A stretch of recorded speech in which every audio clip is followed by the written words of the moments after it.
at San Diego Comic-Con, and I am talking to Richard Fairgray, the author, creator, artist of Four Color Heroes. I'm so intrigued by this book. I want you to tell me all about it. Okay, so Four Color Heroes is a coming-of-age story about two boys who fall in love through comic books. Basically, Oscar and Patrick are from wildly different backgrounds. Oscar is from a very religious home and isn't allowed to even look at comics or a lot of media. And Patrick sees a loophole and says, well, what if I describe it to you? And so throughout the book, Patrick describes the comics and Oscar imagines them. So throughout, we never actually see the real comic books. We only ever see Oscar's kind of naive imaginings of them. And it means that as their lives pull them apart, every month they have this reason to come back together as a new issue comes out. I was really intrigued by the love story part of this. I'm a hopeless romantic, even though it didn't work out for me in real life. I still love the idea of love. I mean, you're not dead yet. Like, you have potential. It could happen. I'm just very jaded. There are like past 100,000 people here right now. I'm single. That's how you do it. That's It might work. I don't know. Hey, San this Diego is going on Thirst YouTube Trap. too, right? So, what intrigues me also is this is a period piece because it takes place in New Zealand before the. It's before the passing of the Civil Union Act in New Zealand, which was sort of like a stepping stone toward gay marriage.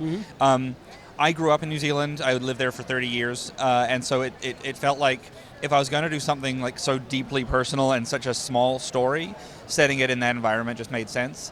And I like the idea that, like, when people look back historically on that moment or on any moment that is like a watershed moment for like human rights, you never kind of get to focus on anything other than the big picture. And I really wanted to find, like, who are two people who are going to be incredibly affected by this and the change that happens because of it, but who won't know it at the time, and just seeing what their lives are like in that minute. Is this kind of like a write what you know? Was this like a personal story part of it? A little bit. Like, I grew up as a queer kid in New Zealand, but I was never in the situation that either of these two are in. I was never not out. I'm bisexual, so I always just kind of like operated like a dragnet, collecting what I could. Yeah. Why limit yourself? Exactly. It's just greed on my part. But I knew a lot of people who were going through stuff like this a lot, and I know that when we look back at the past, it's very easy to think of it as either all terrible or all wonderful. And I think I wanted to focus on like that complicated point where some people were able to be out in high school, some people weren't. Some people were able to play the role of being like the stereotypical, the one gay kid that everyone knew, as long as they never said it out loud. And I don't want that kind of transitional point to be forgotten. I know very little about New Zealand, basically Peter Jackson stuff, bonus features. They're accurate, actually. Really? When I saw King Kong, the theater scene where he escapes is set in the theater where I was watching the movie, and across the street from it is a Wendy's that I used to go to a lot. And so when he smashes the building across the street, I was like so out of the reality. I was like, oh no, now I can't go to Wendy's after this. Wendy's was still there. I still got to go there. It was good. That's awesome. Had a baked potato.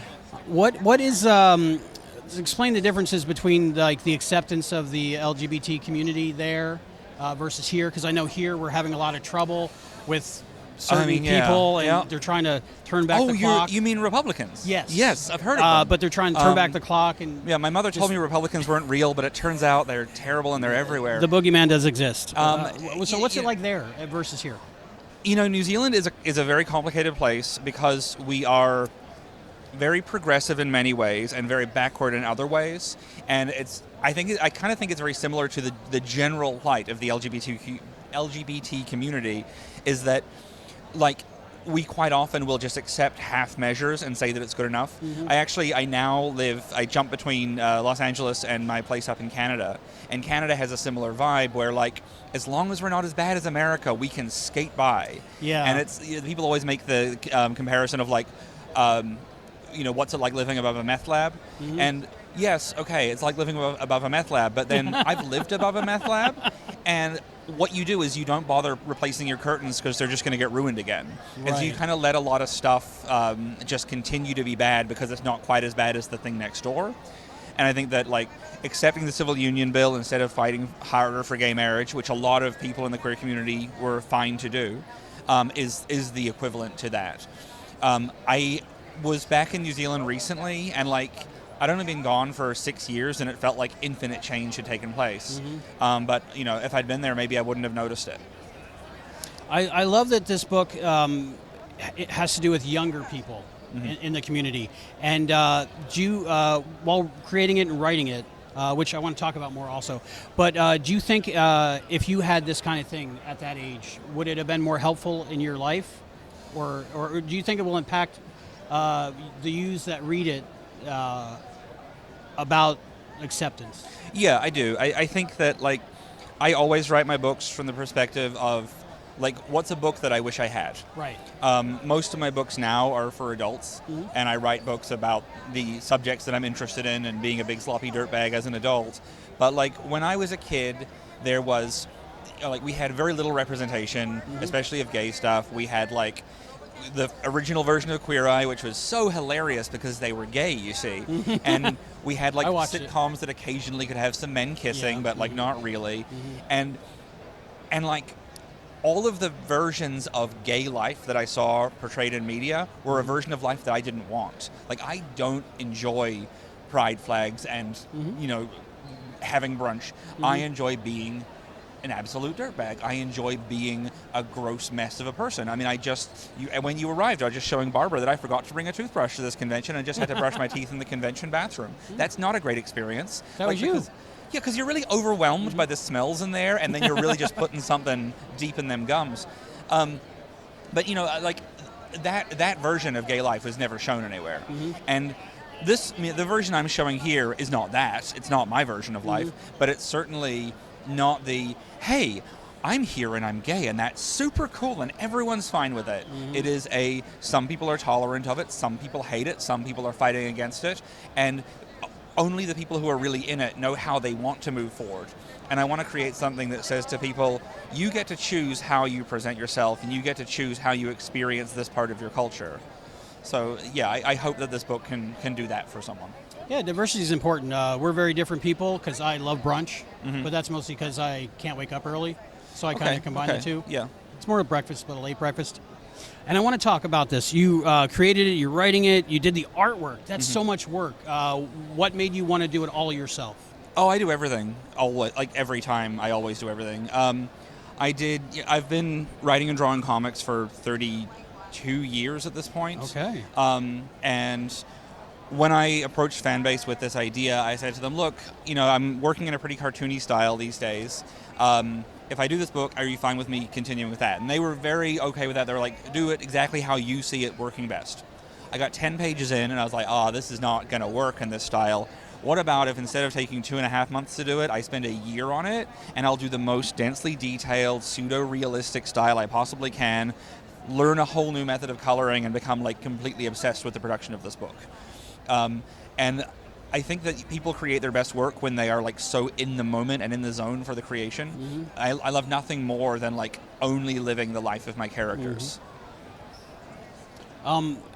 Could you talk a little bit more about the romance, like, story structure, without giving too much away? Does it, like, follow, like, a romantic comedy story structure, or is it, like, a unique structure?